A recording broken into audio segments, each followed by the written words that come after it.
hey, here we Hey, are, hey, everybody, hey. live at 5 p.m. This is Queen Mother Speaks, and I am your host, Queen Mother. Welcome to Wonderful Wednesday, and welcome to Wonderful All of You. You know, we're in a new season, and the theme for this new season is the only impossible journey is the one you never begin. Ha ha ha. Ha ha Uh-huh. ha ha ha ha. Stay Wow. aligned with your New Year's resolutions and pay attention to wisdom words from the wise sage.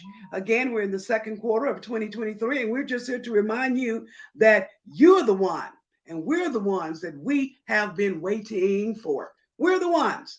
So you have to bring into focus the thought that life works, as one of our great teachers have taught us. May she rest in peace. She said, life works if you work it. All right. So hit that like, share, comment button, and we acknowledge and thank our co-host Nana Efua Adezawa, also known as Teresa Kemp, who has time off right now. And our in-studio co-host today is Rakia.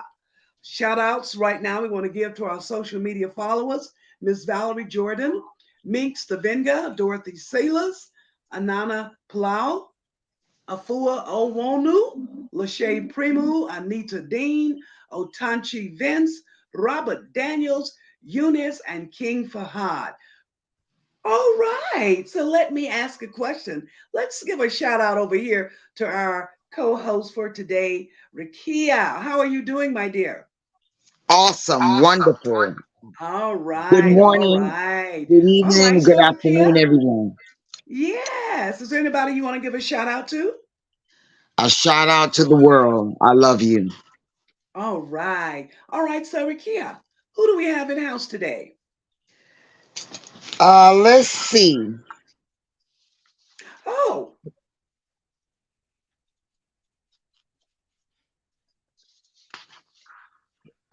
Here we live at 5 p.m. Kenya time? Wait a minute. okay. Hold on, Let, hold let, on.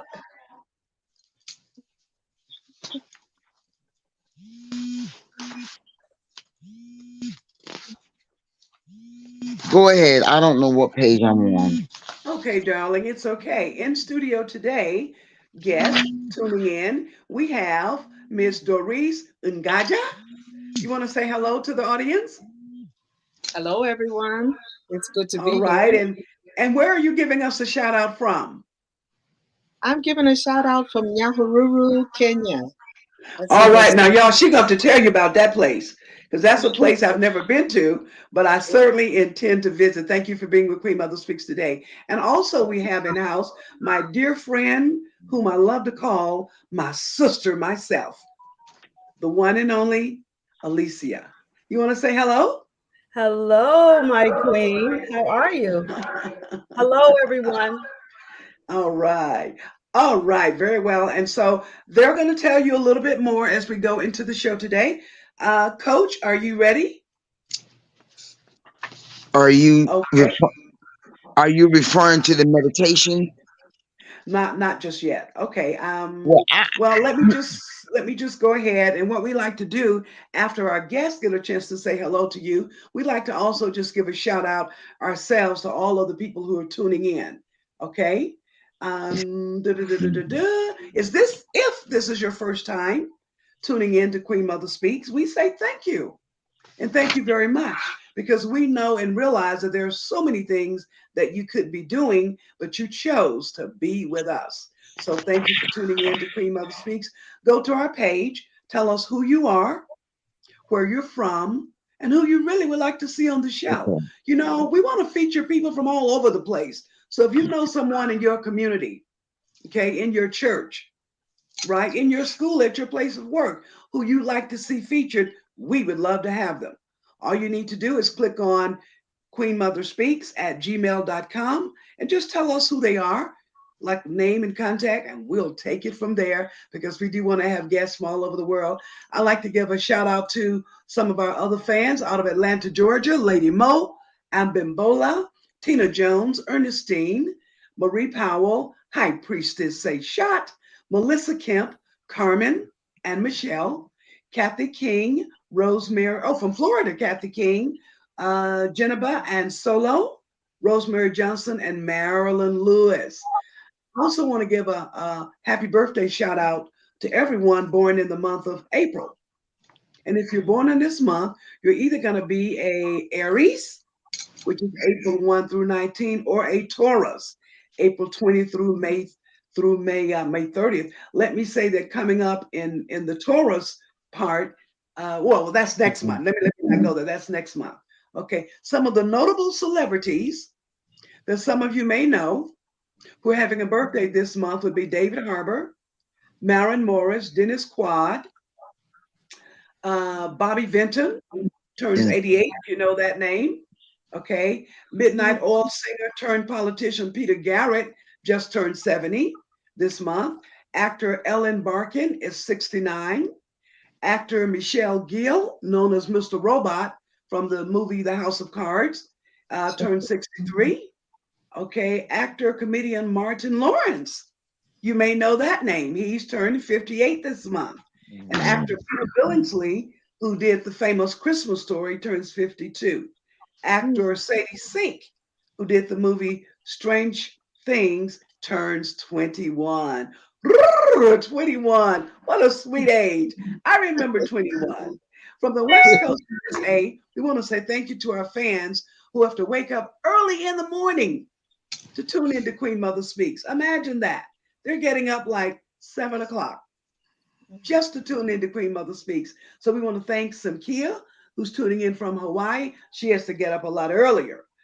From California, Ernestine and Pingo, Councilman Farrell, Red, Adisa and Kwashi from Los Angeles, Tashmia, Nyla, Hakika, Samantha tuning in from San Francisco. So tell me, who is rocking it in your world? Tell me who's rocking your world. Let us know. We want to hear about those favorite stories, okay? We want to invite you to continue to wash your hands, keep yourself safe, and be alert. Okay, we thank you for tuning in to Queen Mother Speaks. This is a safe space for information and expression. Bonga Dada Bonga. Bonga Dada Bonga. Bonga Dada Bonga is a new platform that shows up on Thursday nights at 7 p.m. Kenya time. We want you to tune in over there as well. Also, thank you tuning in the Honorable Margaret Toyley, Shureya, Rose Mwara, Anju, Jay Mwangi, Parita, Rose Okalo, Maurice Obuyu, and Estelle, all from Kenya, tuning into the Queen Mother Speaks show. So now, what is this thing that we call Queen Mother Speaks? Well, it's a community platform for wealthy conversations that matter.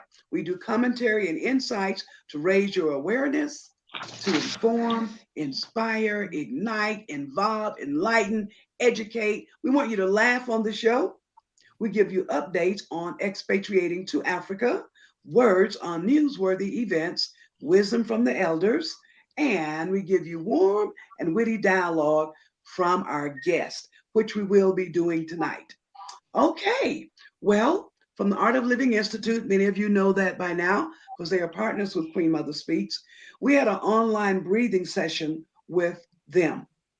And from there, because I got so much out of that breathing, I decided I wanted it to be a part of this show every week that we can get to breathe. So right now we're going to do a breathing exercise. And what we're going to do is we're going to breathe in through the nose to the count of 6. Then you're going to hold it to the count of 6. And then you're going to release through your nose, not your mouth, through your nose. You're going to release to the count of 10. So it's 6, 6, and 10. Are we ready? Okay, let's go. We're going to breathe in through the nose. Again, we're saying to the count of 6. Let's go.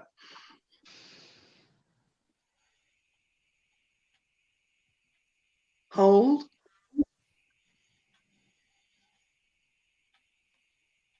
And release.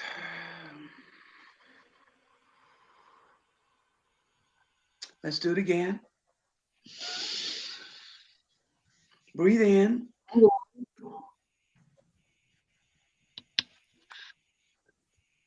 Hold.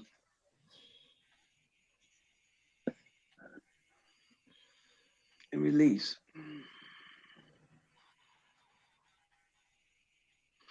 Now this time I want you to put your mind and your thoughts into it. And let's allow this breathing to do what breathing does, which is to de-stress. Are you ready? Okay, let's go.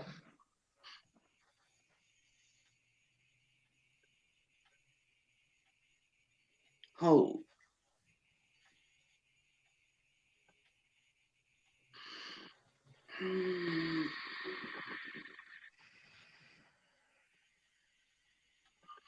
Okay.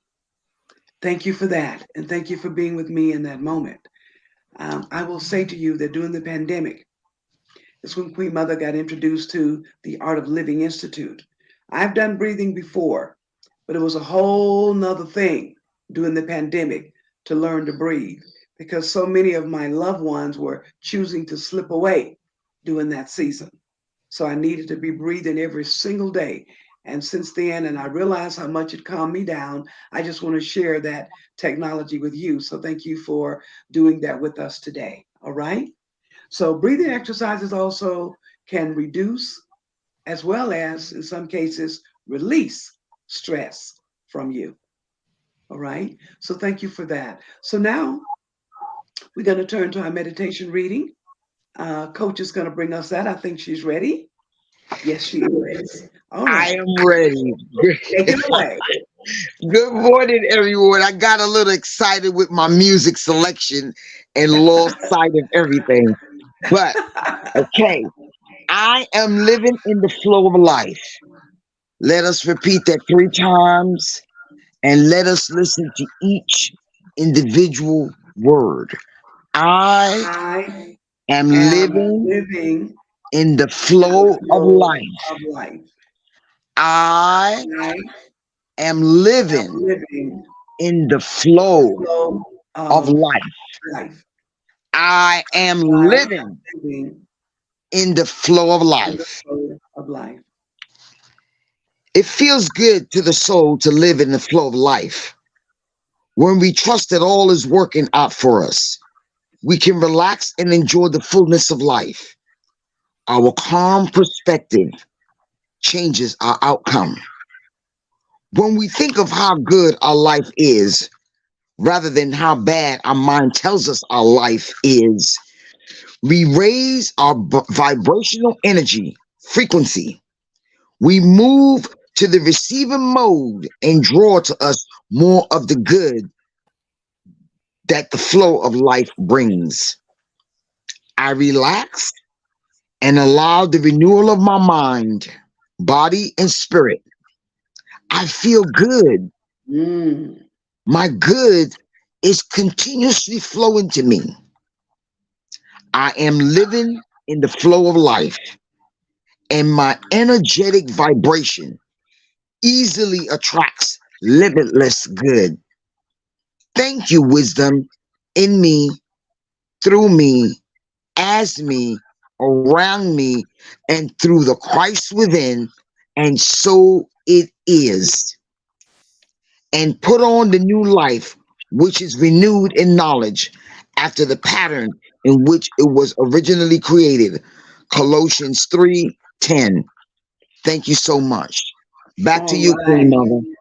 Thank you for that, my sweetheart. Thank you for those beautiful words. And those words are from Daily Thoughts from the Hill, created by Hillside Chapel and Truth Center, Atlanta, Georgia, USA. Wow, I've got to switch your reels for just a moment and go over to the comment board so that we can see who's tuning in. Hello, Mercy.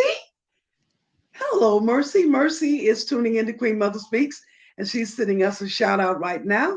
Thank you for that, sweetheart. We'll be back to you. Continue to stay with us. The show is yet and ready to come. All right, I want to give a shout out to a few more fans today. We have Sarah and the girls tuning in from Dubai. Alicia, I'm looking to the day that you come to Kenya so we can run over to Dubai and go shopping. Yes. We want to say hello to Dr. Willie Butler out of Louisiana and Professor Al Gaskins out of Ohio. You know, Dr. Butler and Dr. Gaskins make up what we call the Sankofa elders. And these are scholarly brothers. I mean, these brothers are the ones who help write constitutions. These brothers are the ones who help make policy in Africa. They've been traveling and living throughout Africa for a long time. And every now and then they come on to Queen Mother Speaks and they bring us the Sankofa Elders, which is a Afrocentric and a Pan-African view of what's going on in the world. We look forward to having them back soon and very soon. Okay, well, now we're going to get ready to go to our highlight or headline for today, and we're going to bring you some historical moments in April. Coach? Okay, thank you, Queen. The Titanic sank. Did you know that the Titanic sank on April 15th, 1912? The Revolutionary War in America began on April 19th, 1775. The United States Library of Congress was established on April the 24th, 1800. The first president, George Washington, was inaugurated on April the 30th, 1789. World Health Day 2023 focuses on the theme Health for All, marking the 75th anniversary of the World Health Organization, WHO. April the 8th, National Day of Silence, LGBTQIA+1. This important day in April is one to bring awareness about the harmful effects of bullying and harassment to those of the LGBTQIA+ community. It is a term that collectively represents people who identify as lesbian, gay, bisexual, transgender, queer, or those questioning their gender identity. And now I introduce to you DORRIS NgauJah, a humanitarian at heart in deeds.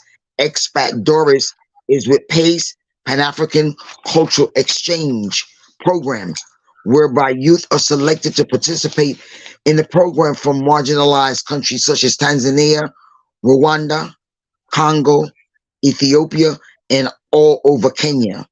The Leadership Development School uses the Kenyan curriculum as a base for cross-cultural training and emergence. PACE is a summer camp program activity that takes place each year. It occurs over a period of several consecutive days and nights, usually for about a week. It is designed for school children and youth to give them an inspirational and structured recreational break from classroom activities and academic demands. Miss DORRIS matriculated at David Starr Jordan High School, Los Angeles, California, studied at Biola University, and instructor with Pan-African School of Theology. She hails from Atlanta, Georgia, currently living in Nyahururu, Kenya. Did I? Wait a minute. Hold on. Nyahururu, Kenya. Is that right? Okay. So when I get over there, I'll learn what I'm supposed to know. No, she's gonna tell you. She's gonna tell you right now. Please help me. Nyahururu. Huh? Nyahururu. Nyahururu. Nyahururu. Uhuru. Nyahururu. Yeah, you got it. Okay, guys, I'm gonna get you. The biggest challenge. I love it. The biggest challenge, be willing to lead by another. When you cross cultures, things are different. People think differently too. Allow people to also teach you. Cultural understanding. Be willing to embrace others. Find a common ground where both can grow. Came as a single woman, was not looking for a mate. But guess what? It takes energy to keep a relationship wholesome. All right now. My word, that encompasses being flexible. You have to be flexible. I introduce. Tell us about your life and siblings schooling. Wow. Okay, I'm the second born of six. Come from a small town in Brookhaven, Mississippi, but grew up in Los Angeles. My father passed when I was a year old, and my mother was pregnant with my sister. So we are three by her first husband, and then we are three by her second husband. Wow. Um, Education was very, very important to my mom.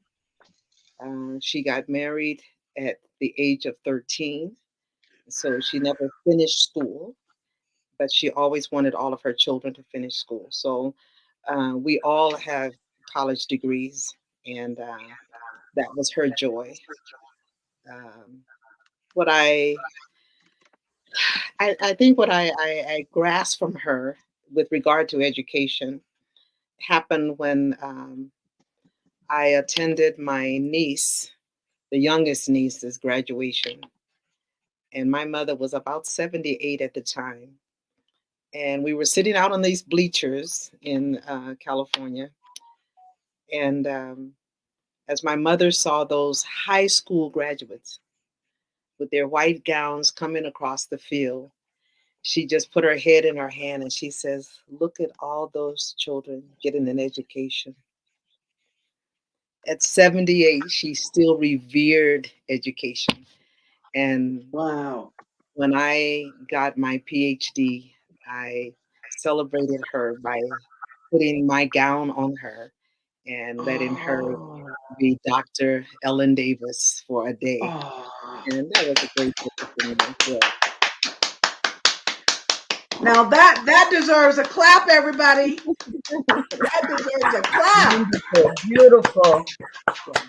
Wow. She Amazing. wanted us Yes. to have an education. Yeah. Wow. So that was the start of my journey, was actually going to school. And my mother, when I was in the 12th grade, my mother was a student in the adult school. At that time, the high schools ran adult programs in the afternoon. And my mother came to school uh, after school. I worked in the office, and I stayed for her to finish her class, and we drove home together. I drove my mother because she didn't have driver's license. I was 16, and she made sure I got a driver's license because she wanted to go to night school. And so Wow. when I graduated from high school, she graduated from the same school with her eighth grade diploma. And that's as Wow. high as she ever went. But Wow. we share that graduation together. And Oh, it I just was got to take a moment and bring us all into the studio and just share this love with you that you just shared with us. You know, mm, I'm over here quivering inside mm, because something similar happened in my family. My mother didn't wow. get to finish, and she went back to school as an adult as well. And Mm, she and I wound up graduating the same year, not from the same school, but we wound wow. up graduating in the same year. And I was coming Queen out of Mother, high we have a school. lot. We have a lot in common, don't we? Yes. The more we get And to know each and if I hadn't asked that question, I would have never gotten a chance to know. That is so incredible. So incredible. Thank you for that. And I'm just glad to know that that kind of love is being shared. Those are the kind of things we do, other. you know? Thank you for that. I'm happy. Is she still with us? No, she passed on since Okay. I've been here in Kenya. And Ah, okay. actually, she passed in 2011, and my dad passed in 2012. And so Mm, that really kind of released me to stay here for a while. And I didn't know it okay. would be this long, but I've been here Hmm. 15 years now. Wow. Freed you up. Wow. What is your current family status? My personal family status, I am a single divorcee of over 35 years. And I have one son, birth son, who is 46. And I have uh, two goddaughters, which legally would be stepdaughters, but we don't use that term. My husband and I divorced many years ago, but his other children became my children. And Right so on. I have two grown daughters. And then I've just learned last year that I have another daughter that my ex-husband has by his now third wife. So Oh, we're all family. We're right. all Uh, Wow. what took you to Atlanta? What actually took me to Atlanta? It was always a place I wanted to visit because growing up in Los Angeles and being born in Mississippi, Atlanta was like the Mecca for Black people. And so I always wanted to go there, but it wasn't until my husband and I separated and he moved to Atlanta. And when I realized that he wasn't coming back to Indiana, where I was living at the time, I decided, no, I don't want my son to grow up without his father. So I moved to Atlanta in 83. So that's been my home for all these years. Yeah. Okay. What? Why did you become an expat, and why Kenya? Why Kenya? Well, Yeah. let me um, make a long story short.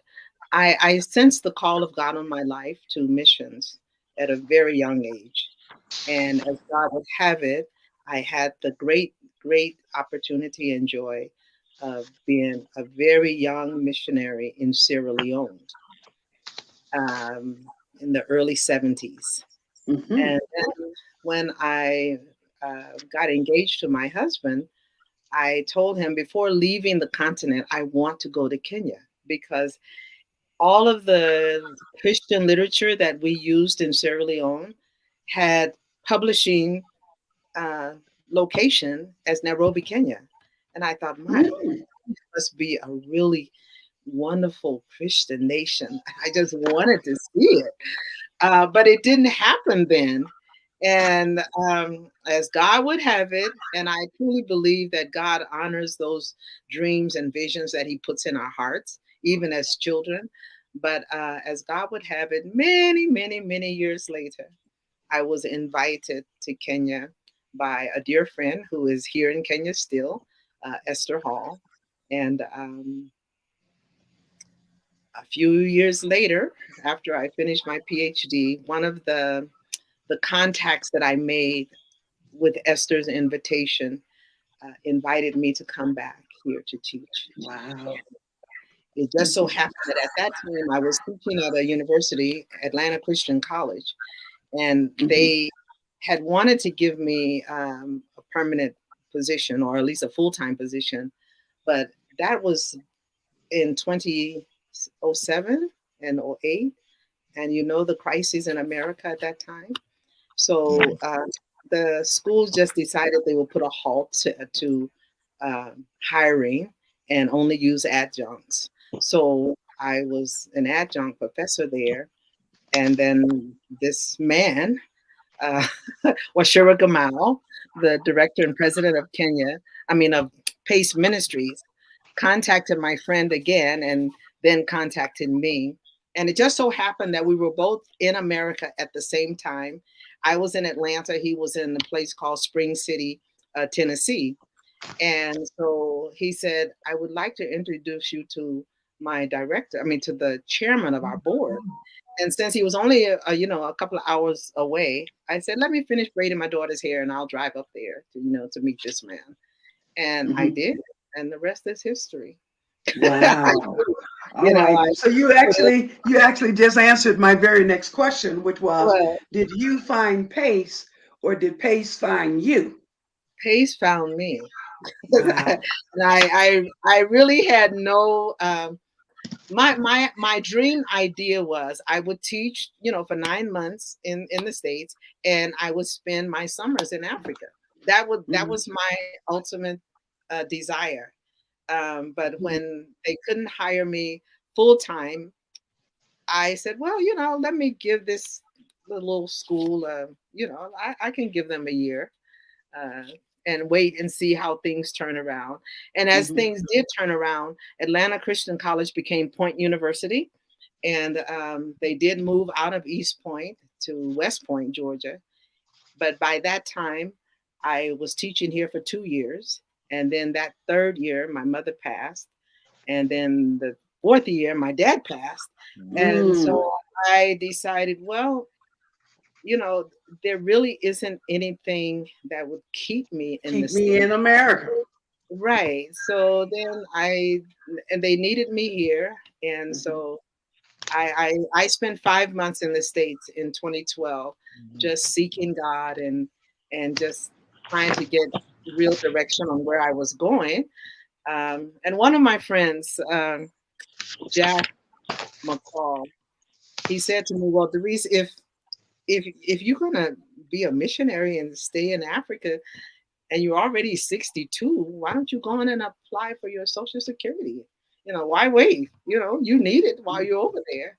And that was kind of another affirmation from God that He would take care of me, that I was eligible for my Social Security.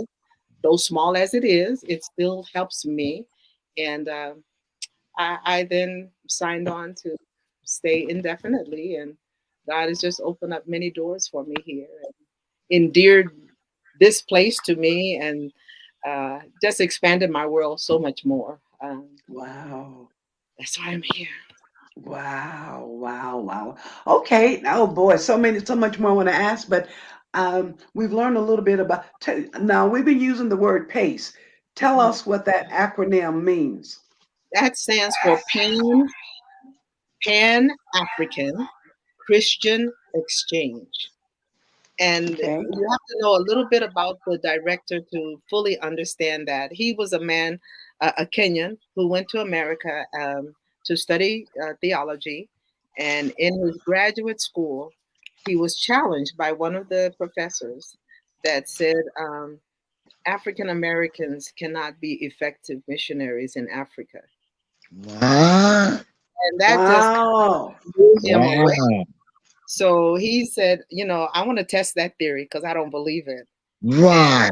so he became active in an African American church there in Chicago and asked the pastor, could he form a team of African Americans as well as others to take them back to his country and prove that his people are readily and waiting to receive us and to uh, be be friends with us and to learn from us. And that was 33 years ago. And Wow. he's been bringing African Americans and others here ever since. Yeah. That's a Wow. What that was he what he learned while in America was that there were people of color from so many different countries, and many of our stories were parallel. And he thought, who better to relate the gospel of God's love and freedom and equality and restoration and reconciliation to the world other than people of color?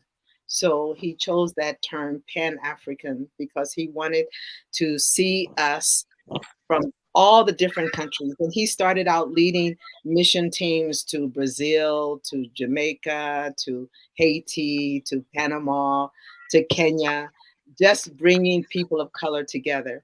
And it's been a tremendous walk since then. And here at the school that he started, we continue to bring people of color from other places together so that we learn together, both at the adult level when we ran the Bible school, but also at the children's level. We have the elementary school, the secondary school. We have children from all over this country. We emphasize the coming together of all different ethnic groups. Our aim is to have every ethnicity in this country represented in our school and as many children as we can from the Great Lakes nations around us. So in our school, we've had Burundian, Rwandan, Congolese, Tanzanian, we've had Malawi, we've had Nigeria, we've had Congo, Ethiopia, uh, So that's our aim, is to let children grow up knowing that they are a part of a global world, and that the little things that separate us should not. That if they can Mhm. live together, sleep together, because we have boarding school, they Mhm. certainly can be leaders in their own countries and in their own areas. So that's what Pan African means. Pan African What Okay, vision. fabulous work. as Are a you young hearing single this? woman moving to Africa, Wow. were Mm. you seeking a soulmate? Oh, no. Were you? No, not for me. I don't. And you're not the first to ask me that. People are always asking me that. I think I came to terms with my singleness a few years ago. That Okay, uh, I'm better single than with someone at this time. I can do oh, more. Wow. I'm freer, and I'm very, very satisfied. And God has just been so Wow. good to me. I don't need another mate. tell us a little tidbit about cross-cultural dating, and what are some of the advantages and disadvantages that you experience in that scenario? Well, my husband is from another culture. So Okay, I learned a lot from him. Living in Sierra Leone, that's where we met. And I I was blind, and crazy at 20, and 21 years old. So when we got engaged at 23, I thought that was my ticket to Africa. Well, he thought that was his ticket to America.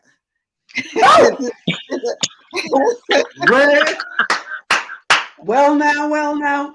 So I hey, think one of the things in relationships is, know what your intentions are. Know the nitty gritty of what really is the motivation for it. I think that's an important one. But willing to just learn another culture. I think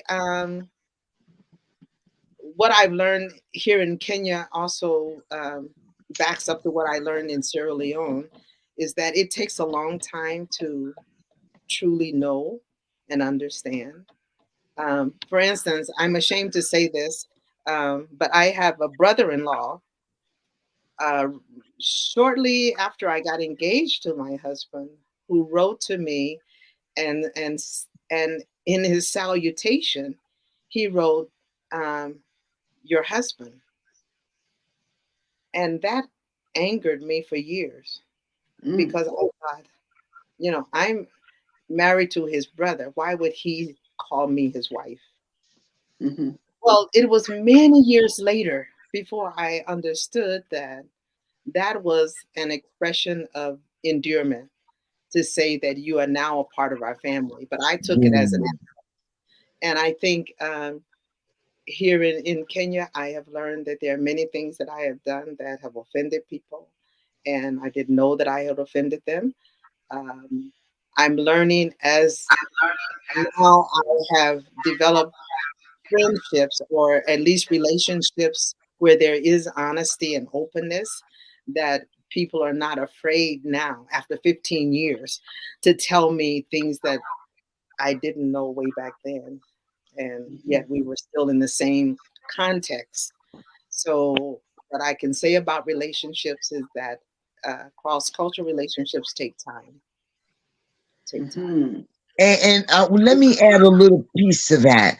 You Okay. really, even in America, you really don't know the other person's intentions, and because that's human nature. It's like two people coming together, but two people in separate wavelengths, you Yeah. know? Yeah. One in the ocean and one in the river, one in the lake and one at the stream. Really? And so, how am I going to know that my man is trying to stay in America and I'm trying to live in Africa? Yeah. But with understanding that, you could have worked it out. It could have been a long distance, a very nice long distance relationship. Ooh. Yeah, yeah, yeah, You know what I mean? yeah. But we just think We cannot, these days, what I found, we cannot think in absolute. Nothing is absolute anymore, because we will go to bed thinking one thing, and upon awakening, the whole game is changed. So therein lies the flexibility. And what I'm hearing from you is that had you been patient and more flexible and open, you would not have offended those people in Kenya. Had you been more open with your heart. As Well, a person, I hear her speaking, Doris. But personally, after having lived in Africa, let me see how many years. Go ahead, Dr. Naba. Yeah, no, I'm listening to you, but I'm saying to Doris that having lived in Africa over 30, 40 years myself, I can relate to where you're coming from, Doris. A lot more. Yeah, but I heard I've been in this culture a lot longer. But I heard what Doris said.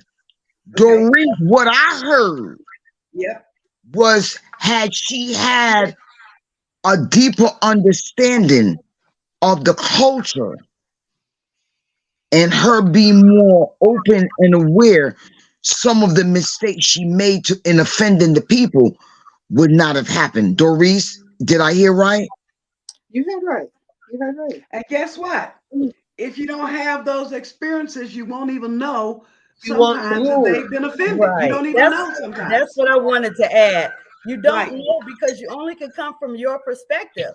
You know, you only don't come with your culture, and in your culture, that's certain things are polite, you know, and that was it. So I quite understand. So at this age and stage of life, I feel that everything is more experiences versus saying we made mistakes. Yeah. Because I know at that moment, at that time, I'm looking at Doris, I can tell you made the right choice at that moment. At that time. Look, let me be quiet. Let me be quiet for my little.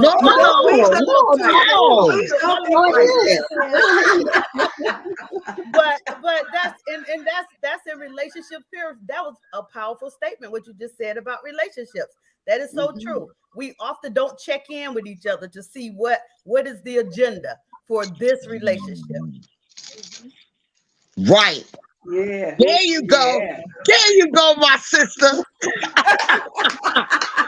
Let me share. Let me add this. When I met my husband, he asked me for my resume, and I was taken aback. And then I asked for his resume. You asked for mine. I want to see yours too. And then we sat down, and he came up with a 5-year plan and a 10-year plan. That blew my mind. But to be honest, up until this day, I have carried out those goals for the children. For the children. Whatever was written on that paper, to the letter of the law, it may not have been in the manner and fashion and style that he wanted, because I added my little version to it. But you had it right too. But I carried out exactly. I carried out the plan, the goal, the aim. And so it's good to have those. It's good to have those. I lived my life by that, and there was a time when my husband, asked me, like, you have a plan for everything. I'm like, yeah, you have to go in life, and you work towards something.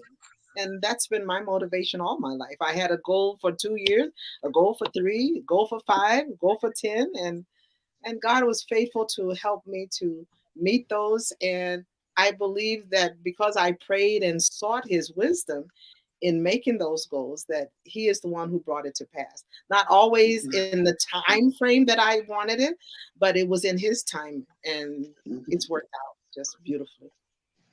Well, Doris, your story is fascinating, and I hope that our Queen Dr. Naba will invite you again so we can have a little chit chat. Yeah. Oh, honey, Listen, the ladies are going to be coming a lot more. Something happened yesterday, and I didn't get to fill you in, Coach Rakaya. But Oh, just like we're having this conversation now about how she met her husband and what happened, you see, we all have had our husbands in our life. So we're going to begin a series, a whole segment on when I met my man, oh, or how I met my man. And we're going to invite other women to come in and talk about that too. Because we started that yesterday, not even planning, but the session we had yesterday was so rich and so really? exciting until we just got another no spin on what we're going to do with Queen Mother Speaks. Coach, who else is in the studio today? Well, I have the distinct pleasure of introducing Sawyer, singer musician. Her No, no, name no, is. no. He's not here. We're not gonna do him this Oh, week. so who we doing? You're going to the very next one. You don't Or want the me next? to sing. You don't want Oh, me to I'm sing. sorry. I'm so sorry. Listen, No. I want you to take that No word one. out of your. I want you to take that word out of your dictionary because there's nothing sorry about you. I'm Oh, not sorry. I apologize. I'm being There polite. you go. there you There you go. Okay, go. Alicia Garmon. Alicia Garmon is a master cosmetologist and master braider who has a great passion for Afro hair in its chemical-free natural state. After earning her license in cosmetology, she entered the hair industry to start exploring her passion for hair. She's a pioneer and an influential contributor to the hair industry. As a professional cosmetologist, she was instrumental in making history by being a part of a team of hairstylists introducing hair braiding techniques still used in the industry today.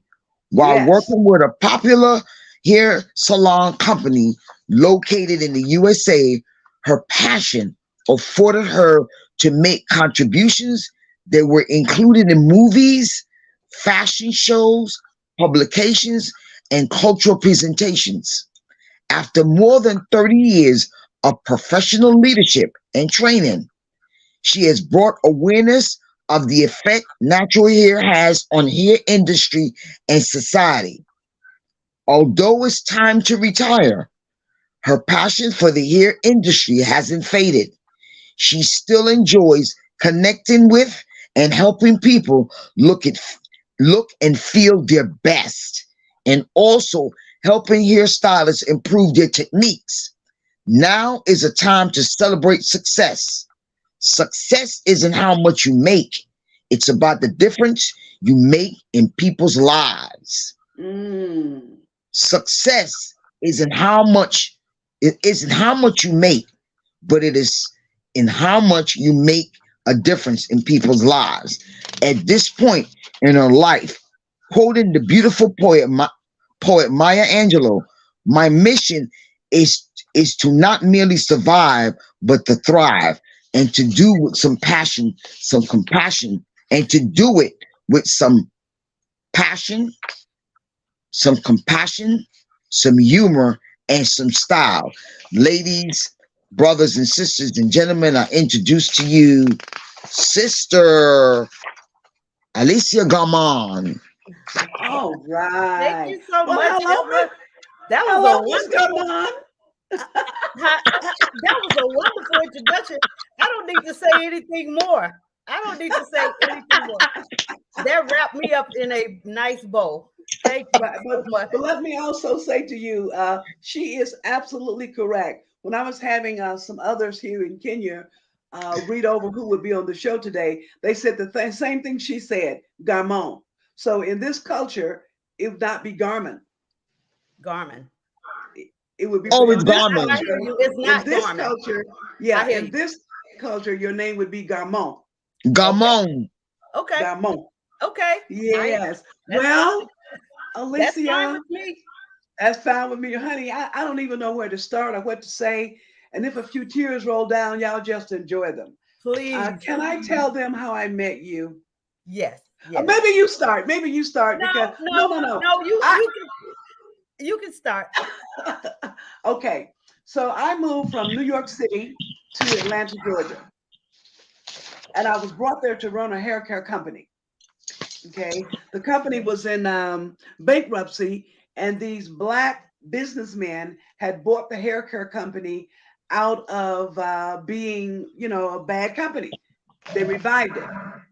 They revived the company. After they bought the company, then they wanted to do some research, right, to find out whether or not they really wanted to buy the company and keep it, or if they want to buy it, turn it, and sell it, like people do with houses. They buy houses, they work on them, they turn them, and they sell them.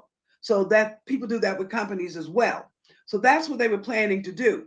But before they could move further, they wanted to do some research, and that's where I came into the picture. They brought me from New York to Atlanta to do, well, I was doing research in 10 different cities about Black hair care and what brands people were seeming to like. So they literally flew me around to 10 different cities, very high in African American population, where we went into the malls with questionnaires and talked to people and got and gathered data on what people were looking for, if they had heard of this brand, if they knew it, if they liked it, blah, blah, blah. Well, as it turned out, my team and I did such a fine job on the research till after we turned in the research about maybe 5, 6 months later, they came back to us and they said, you know what?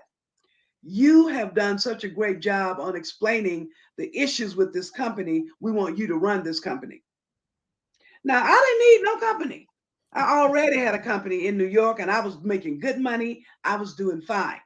I didn't have no desire to be in Atlanta. I was enjoying New York City because I used to love to finish my work on Fridays, go into the city, go watch a movie, get a ticket at the half price theater, and go watch a movie afterwards, have dinner, or go to clubs because you know New York definitely has a night scene. So while I was in Atlanta, I saw this lady with this gorgeous hairdo. And I said, oh my God, where did that come from? Oh, I've never seen that before. It is so beautiful. And she said, well, this is Alicia. I said, is Alicia in here? She says, yeah. And I said, well, will you take me to her? Because that hairstyle the woman was wearing was so beautiful. I figured if she could do that for her, certainly she could do something for me. And so they took me to meet Alicia, and I bounce the ball to you, Alicia. Well, that was my good friend Hasiba. She's Okay. just the one that introduced you to me. And at the time, my passion for hair started as a teenager. I was like 14 years old, growing up in Miami, Florida, and I was forced to babysit on Saturday mornings. So I would get bored. I would get bored and start playing in the little girl's hair. And I created like cornrow hairstyles, just to let you know I am a master cosmetologist and also a master braider. And all that simply means is that I have mastered the techniques in these hair types of hairstyles and types of hair business or techniques. So I was braiding little girls' hair, and the mothers were just, they were like, oh my God, her cornrows lasted 2 weeks and still look nice. Can you do it again? So that's where my passion grew. And then this creativity, it just flourished. So, I decided, like, in my mind, I was going to be a career woman, but bumped my head, met my husband in my teens, got married early. And as a housewife, I just became bored. So I was very creative. I was baking, and I'm low key, I'm a little hustler too. I like to have my own little change. I like to take my 4 children, out shopping and to adventures and, things like that. So I decided braiding. I started braiding at home with my family, and I had my own little section to braid. And then I noticed my husband was like, you have a lot of people coming by here. What's going on? We were a little private and protective of our family. So I said, yeah, you're right. Look like every day I have people coming through here, and just to let you know, the hairstyle that Dasha Naba first saw was what we term the goddess braids. And to let you know that, yeah, people don't know that the goddess braids started out being called the Bahamian braids. And that style of technique of braiding was developed right here in Miami, Florida. And yes, and I was a teammate of the young lady who created that style, and we worked with our mentor, Ruth Sinclair, and she was the owner of Kamek Kinks in Atlanta. Kamek Kinks is in New York. Yes, you need. Oh, I can't hear you. Those goddess braids Yes. were created in Barbados, Jamaica, Haiti, via Africa. Yeah. All from Africa. Everything started from Africa. These are things that were brought over in the transatlantic slave trade. These are techniques. All of the techniques people don't know. These techniques come straight from Africa. So, and then that was so beautiful that you brought that up, because I was a part of a African diaspora conference presentation for the Smithsonian Institution. I was the braider. I was a part of a presentation, and the subject was the crafts and arts that was transferred from Africa over to America. And I call myself a bridge. I'm that bridge from Africa to America. I'm the one who continued the African techniques. Just like they call the box braids, we call them the Casamas braids. You know, so like I said, this is why I could say, and look, I'm a pioneer, you all. I didn't know that. I didn't know that fueling my passion and just really just expressing my passion, I'd become a pioneer and a road builder. And people don't know where this stuff began. So like you said, the gods, and just for, I say, advertisement purposes or business purposes, we came up with names to call them goddess braids instead of the Bahamian braids. Yes. One more point. In the braids were codes and messages that were utilized during the Underground Railroad. Yeah, Harriet Tubman. That's true too. And people don't even know that there are different braiding techniques, meaning that there are different ways that you could braid, and it comes from different regions of Africa. People don't even know that, and they just see plaits or whatever. But I started at home and decided, okay, I don't like all these new people coming by. Let me go ahead and look into getting a salon to work in. At least the salon, renting a chair. Did my research and find out that you needed to be licensed to work in a salon. And I didn't have a license. I was already 5 years into my career of braiding. So I decided I don't want a license. So when I looked through the cosmetology book, I was flipping, looking for the page where, talking about Afro hair in its chemical-free state. I finally found the page. It was one page, y'all, one page. Back, front and back, one page. And all it talked about was how to alter the natural state, how to straighten it. And that was like with chemicals or with thermal. So I said, hey, there's nothing. I said, no. Instead, it did not diminish my passion. It actually fueled my passion, because I said, okay, at least they have hair anatomy in here and the diseases and all of that. I can learn that. So I decided to go ahead and start cosmetology school with never, ever in mind thinking about doing chemicals, although you have to do chemicals to pass the test and to get your license. So I went on and mastered that too. And I kept, every time I touched chemical, I was like, this is the last time I'm going to do this mess. Long story short, that even led to me being a part of developing policies for Georgia, the state of Georgia, Cosmetology Board. I'm in the grandfather law we created a separate licensing for braiders who do not want to use chemicals. So you do have to go through a 3-month course. I am one that spoke with legislators, or I may have had the terminology wrong, but you'll see my signature in where they have developed a policies, and they developed a license for just braiders, because everyone doesn't want to deal with chemicals. They wanted to be able to express their art of braiding without having to deal with chemicals. So that was influential at the time. Again, I was just pushing my passion where everyone doesn't want to touch chemicals. So yeah, so that was a great experience for me too. And then we worked on hair shows, big hair shows in Atlanta, and numerous hair shows international.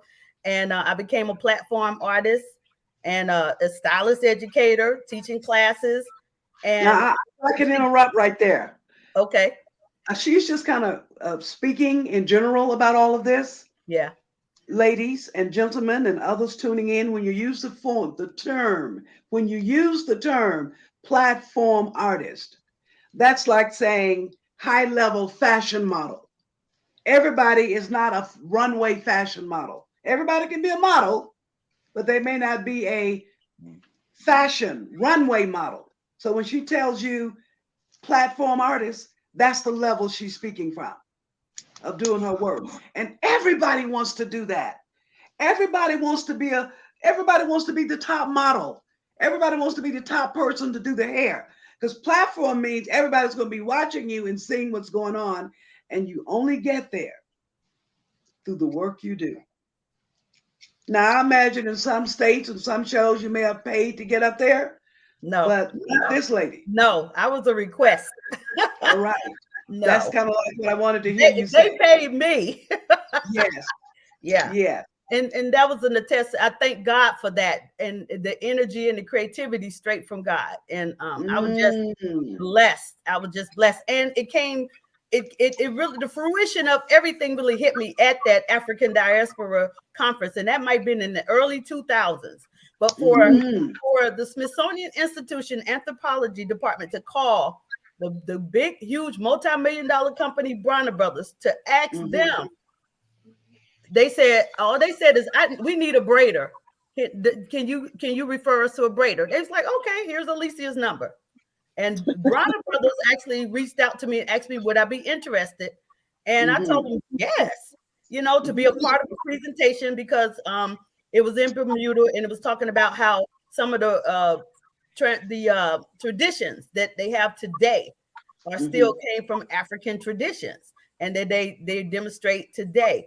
And I braided one of the model's hair into a Nefertiti crown with using extensions. And it looked like the crown, literally, it looked like she woke up with a crown, Wow. And so, of course, they were all mesmerized, and they asked me to get up and speak for a little about, how did I learn this craft? And inside, I said, "Oh, I'm just happy to be here and to see this." But Bronner Brothers hosted me top of the line. I had 5-star. Oh my God. They treated me like I had arrived. All over. Thank you, God. I had a butler at my hotel door.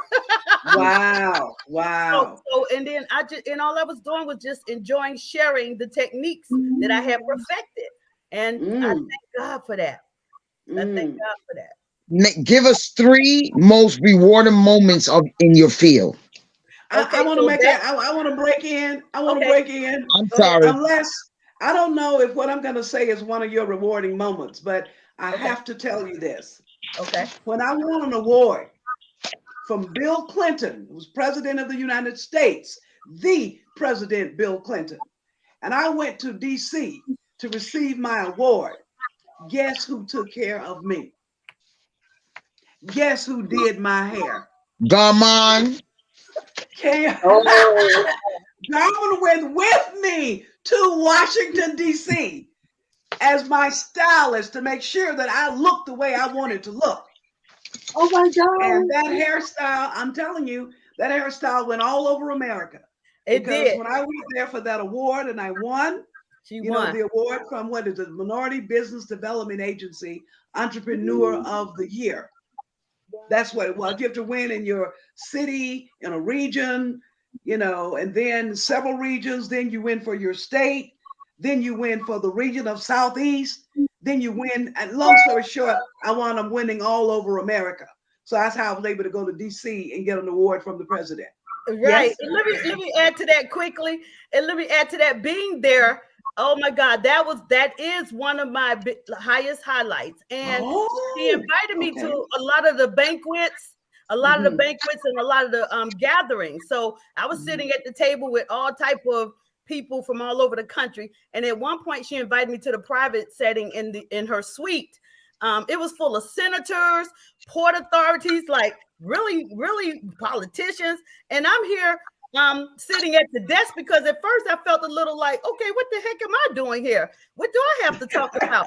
So as I sat at the desk in the suite, now at this point, the suite was so packed, I couldn't see anyone, right? I couldn't see. So I sat there. So I sat there like a little therapist.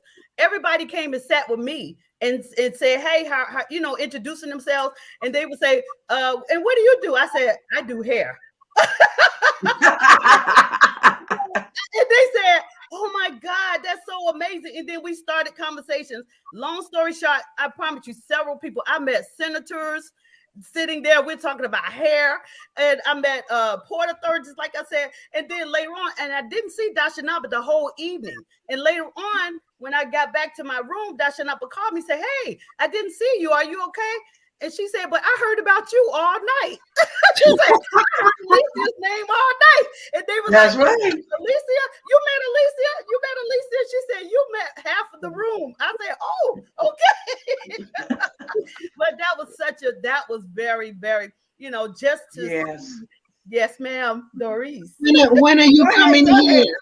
When are you coming here to Kenya and show us these styles? Oh, when are you coming? I have to really look at my schedule and see how I can manage that. But that is on my list. Kenya is top on my list right now. And Gaman. We're gonna pray. Okay. Yes, ma'am. I appreciate that. Yeah. Yes, ma'am. See, I've already decided that she needs to be here at least 3 months. That's the thing. I'm like 3 months. Oh my word. No, that's just for me. I have one question. Okay. Doris is in another part of the country. All right. I've never been to where she lives. And she's got a whole photographed the pictures folks up there. and have you documented this part of history. Okay, Rakaya, I heard you. Yes. So I'm sorry, I didn't hear. Oh, you could ask again, Rakaya. Have you photographed the different various styles and have you documented the history to each style in a manual, a book, something? Okay, so the way I've documented is just my own personal collection of things. And I do have where I photo shoots. Well, for the stuff that I put out there, I don't have a lot. I do have representation of some things, like photo shoots I've done, pictures that's been in magazines that I've done. Also, like I had an article, I was interviewed by a reporter for CNN.com. And I have that is printed, you can find that on .com. And I have that copy where she interviewed me and questioned me about my craft. Let me think. I do have the writings, but I've heard that family members have told me they've seen me in magazines, and I'm like, why didn't you just take the magazine and bring it to me? The reason that I ask is because when you go to Kenya, your assignment is to connect the dots, connecting the dots from America, Bahamas, the islands to Africa. Okay. And that's I mean, you've done the work, so you're going to need to now compile it into some form of ontology or something. Okay. Because don't take what you've done and your skill lightly. Okay, I appreciate that. You probably originated from the artisans. Your ancestors were artisans. They are. So, this needs to be, I'm on a quest myself. I'm on a whole nother quest, but yeah. Thank you for that. That's a good tip, because let me tell you, Rakaya, I don't know if you know, but just let me give you an example. If you're baking a cake and you have all these ingredients laid out, all you're focused on is your fruition, your vision, and to bring that thought or that vision into fruition. And you have all these components laid out. You got everything lined up, but did you write down how many times did you pick this spoon up, or did you take a picture of that of that mixture of, or the texture. You get what I'm saying? I was busy. And in my mind, I was busy contributing. I wanted the word to get out. I wanted people to be heard. And when I tell you, and the tears may flow, when I tell you I am in touch with how blessed I am, that, you know, like you just said earlier, Dr. Naba, even that was Doris, as a child, you ask God for different gifts. I asked God, I said, I want to be heard. I want to be heard. And when I think about the contributions that I made, I promise you, in the last just 2 years, I sat down and sat with that. And that's why I said pioneer. Wait, when I look it up in the dictionary, that's exactly what I am. But it didn't click. It didn't click. Yes. So I have reached the heights of my career. I have reached the heights of my life. In my mind, I have left a legacy. It's complete. Yes. If I don't do anything else today, which that's not going to happen, but when I tell you, I'm so happy. And so those little trinkets that I do have, I will be able to connect the dots. Okay. And some of the things that I was doing, it was before the web was, you know, you're able to Google everything. No, you know, it was before that. So things were not being, you know, chronicled and all of that. But I have some things that will click. It will connect the dots. Like I said, certain articles, you know, I have presentations in movies, but because I was a part of a team, you know, I can't take single credit for it. You know, you know, but if I could tell you, some of my mentors have passed on, but I could tell you I can connect the dots, and that will be great. That will be great. I would love and to. We're going to do that. And thank you, Rakaya, but she's kind of like uncovering why I wanted you here for a while. And I'm not going to give you all of the details right now, but I know what I'm doing. And I know what I have in mind for you. At different levels of because I run into young girls all the time doing hair. Okay. So I have different levels of people I want you to meet with, talk with. And then at some point you'll do a master class, right? And then at some point we'll get with the other beauticians, if you will, right? It's like every salon I've ever had anything to do with in Kenya already know who you are. Oh, wow. Okay. Yeah, and they're saying, Queen Mother, when I bring somebody to introduce, they say, is this Alicia? I said, no. Wow, that's great. I appreciate and don't let them be from Atlanta. Oh, they just think everybody's Alicia from Atlanta, right? Yeah. And I told them, not yet. Okay. Not yet. But so that's why I wanted you here for a moment, so you two can see what's going on in this world with that. I want you to be in the village and see what the women, even though you don't understand that language, you'll have somebody to interpret for you, so you can talk to them when they sitting around the fire braiding hair. Okay. Those are the kind of experiences Queen Mother want to open up to you, because you've opened us up to so many, and you've made me look so fabulous for so many decades of my life. You know what I'm saying? Yes. You've made me look so fabulous. So it's just a matter of time. I know that in due season, you will come this way. Yes, ma'am. Yes. Ooh, we got a lot of questions, but I've learned that I may not get everything I need to know in one interview. Surely I've got to bring you back. Yeah, I would love to come back.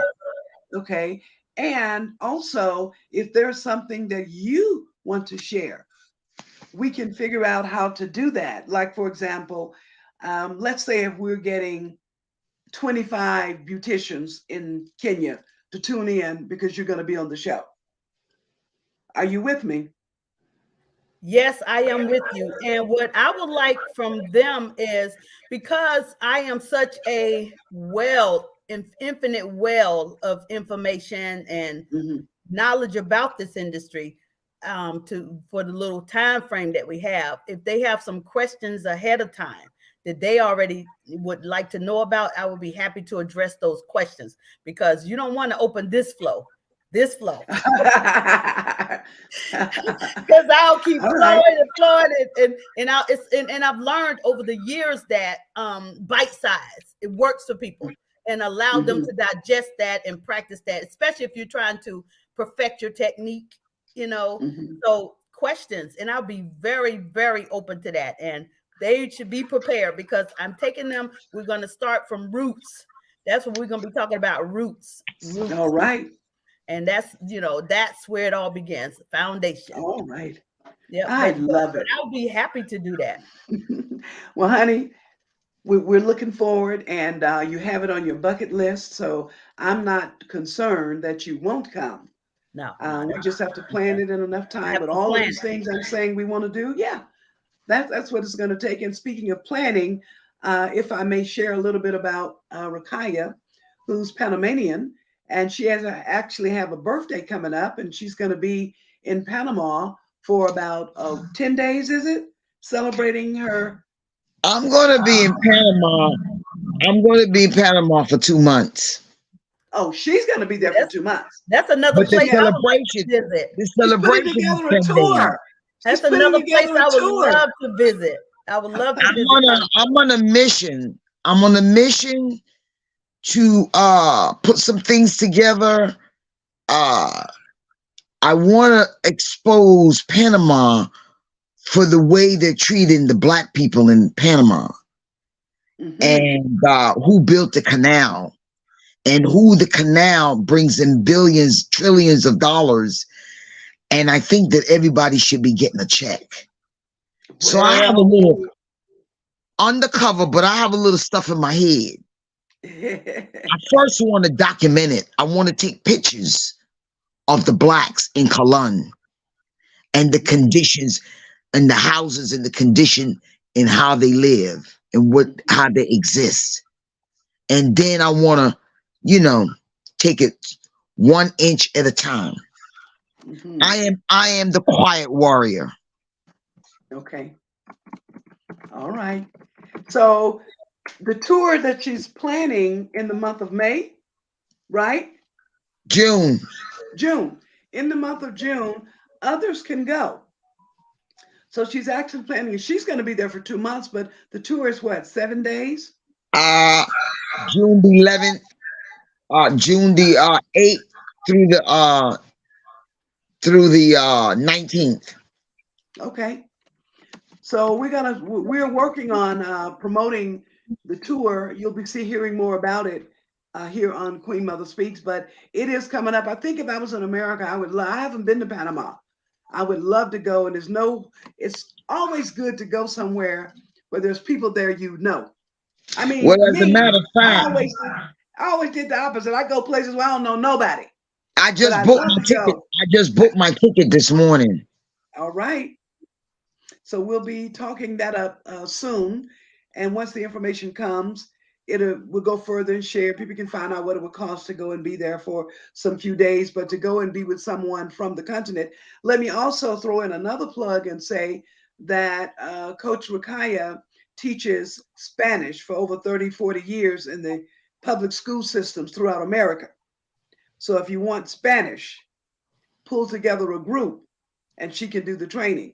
And we do intend to do some Spanish training right here on Queen Mother Speaks. It may be on another day, but we do intend to utilize that skill she has. Now, I've got to plug one more, if you will allow me, Coach.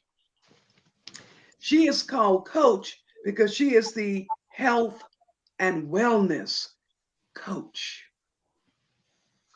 The health and wellness coach. Now, when this sister finished talking to you about diabetes and high blood pressure, if you don't have a high blood pressure machine, goddamn it, you're going to get one when she finishes. Okay? If you're not checking your pressure, when you finish with her class, you're going to go get your pressure machine so you can keep up with yourself. Because she, again, is so passionate about her work in the wellness field. Until she makes you feel shame, she strips you. She strips you. And when she finishes with you, you're stripped. And then she builds you back up by helping you to take the things you need and have. So she has workshops online as well. She has peer work groups working with people with diabetes and working with people with high blood all the time. So those are other things. This is very rampant in our community. And she's had loved ones to pass on from it, just like all of us have. But I'm telling you, when you get in her health and wellness class, bring 3 boxes of tissue. You know, just go ahead and bring your tissue with you and let it flow. And because flowing, as Alicia said to me, is a form of releasing. All right. And then you get better and you want to do better. And then with her online peer groups, you get to talk to each other like we're talking right here. Support. Most of those subjects is about, you know, the health and wellness. So I just want you to know we all are very skilled, very knowledgeable, and very passionate women about the things that Spirit has given us to do. So just to be in the room with you ladies today is giving me chills. Giving me chills. And I appreciate it. And I'm so happy you're here. And we're going to do this again. And I want you to know something about the Queen Mother Speak show. It's also your show. So if you got something to say or some awareness you need to bring to our attention, this is your platform. Okay? This is your platform. Good stuff, bad stuff, any stuff. This is your platform. Okay? You have a voice here, which extends not only just now on the Queen Mother Speak show, we have more of an international audience, right? And on the Bonga Dada Bonga, we have about, right now it's about 58% African people tuning in. Wow. Right? We want to add more international to that, but right now that's where it is. So we have platforms to speak from and things we're doing. DORRIS, on the other hand, they're about dealing with OVCs, orphans and vulnerable children, and children who need help, to educate, to give them help. So, Coach, when you come, that's why I've kind of like said the same thing to you, because I mean, I got the time I want with you, but I'm not going to be selfish. I want you to go up there too. Yes. You see, we're going to share the love. Yeah. We're going to share the talents. We're going to share the joy. And then we all got to go on safari together. Yes. Well, my goal is when I come to Kenya is to sit with the healers so that I can learn. Me too. I'm coming to learn. I want to don't learn. know about, but no, seriously, we are in imminent danger. African Americans are 65% of the African Americans are suffering from some type of disease, and it's all preventable. It's all avoidable, and we have just got to stop. We cannot, we're no longer in a position to do what we feel like doing. We have to bring ourselves under the dominion and power of God, our body, temple. We've got to obey the laws of the universe, and we've got to eat right. Secondly, had a lot of the people that died from COVID had pre-existing conditions. In other words, they had high blood pressure, they were suffering from cancer, diabetes, upper respiratory diseases, lupus, prostate cancer, you name it. And so their bodies were already jeopardized, and then it became compromised with COVID-19. And so the urgency is that we awaken ourselves, shake ourselves up, and stop the nonsense and do what we know is right. Self-healing is possible, it's doable, and it's up to us. Ooh, I gotta plug in the phone. Go ahead, I'm talking. The phone is about to shut down. Actually, And we run over the time limit I for know. Queen Mother Speaks today. I But said one of enough. the things, and listen, one of the things I love about having the show is, like I just said to each of you, it's our show. And we want to hear whatever it is you got to say. So if we run over, sometime, not all the time, it's okay.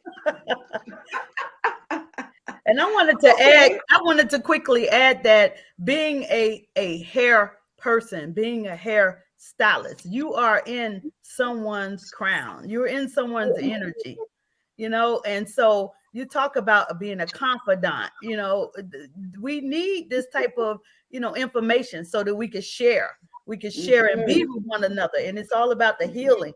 It does start with, you know, each one teach one, each one sharpen each other, and then we're a therapy for each other. So, Yes. But do you, Gaman, one thing, we have got to connect back with God. definitely. That's where It's spiritual. that's And once you get, it's spiritual, it's mind, it's body, spirit, soul, mind, and body. And so we got to make the connection. absolutely. We've got to bring all the little dots together Absolutely. so that we can get back to the business of God's business. Absolutely. Very, very well said. Yes. Ladies and gentlemen, my guest in the studio today, I'm just delighted to have you here. I will have each of you back either together, because this combo works right here. This combo works. So we can do this one again, and then we'll do some other ones. Please, ladies in the studio, I'm sure you know some people that you can bring to the show. Do that. Men and women, all cultures, everywhere. We don't exclude against anyone, right? When people can say their say. Now, I didn't say that we agree with everything that everyone says, but it is a platform for all of us. We're going to go ahead and end the show now, and we're going to end it the way we always do, by spreading love in the world, because we believe that love is the most healing force in the entire universe. So we're going to give some love out right now, and I want you to do this with your heart. And how we do it on the Queen Mother Speak show is, first we use our left hand and we throw a kiss. Then we use our right hand and we throw a kiss. Hold up. And then we use both hands and we throw a kiss. But we do it all together, because we want that collective love to go out from Queen Mother Speaks, starting with the left, then the right, then both. Are you ready? Yes. Are you ready? Let's go Yes. with the left hand. All right, from the heart, the right hand. And now both hands. Send that love into the world. And Lord, we're sending this love, and we want it to land where it wants to land.